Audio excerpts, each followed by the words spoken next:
الإسلام بمفهومه الشامل الذي أراده الله تبارك وتعالى والذي أنزله على محمد صلى الله عليه وسلم. لذلك نحن ندعو إلى الإسلام وإلى الإصلاح بمفهومنا للإسلام الشامل.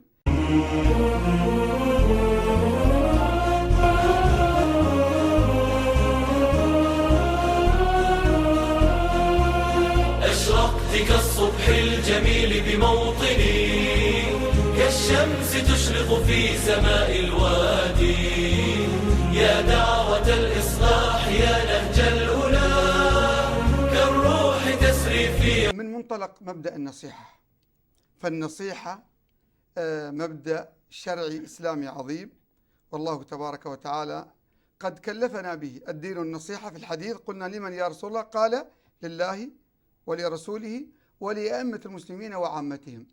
عروق بلادي أشرقت كالصبح الجميل بموطني، هي للحياة تصوغ نهجا خالدا، تدعو الأنام لهدي طه الهادي، في موطني حملت لواء فضيلة وسمت بعزتها على الحساد. مهمتنا كدعاة هو تنمية مجتمعنا وبنائه، فنحن أفراد نعيش في هذا المجتمع المبارك، نقوم بدور تنمية المجتمع، بخدمة المجتمع، نسهم إسهامات كبيرة في هذا الدور العظيم.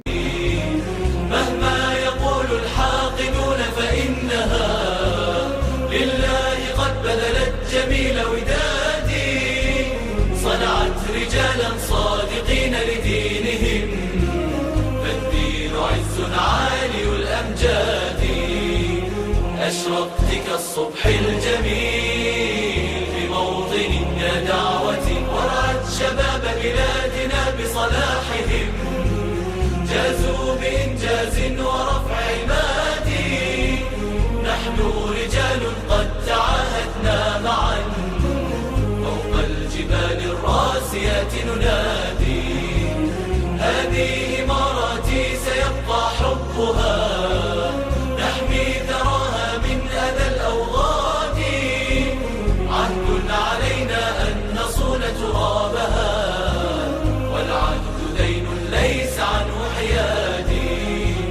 أشرقت كالصبح الجميل بموطني يا دعوتي، أشرقت كالصبح الجميل بموطني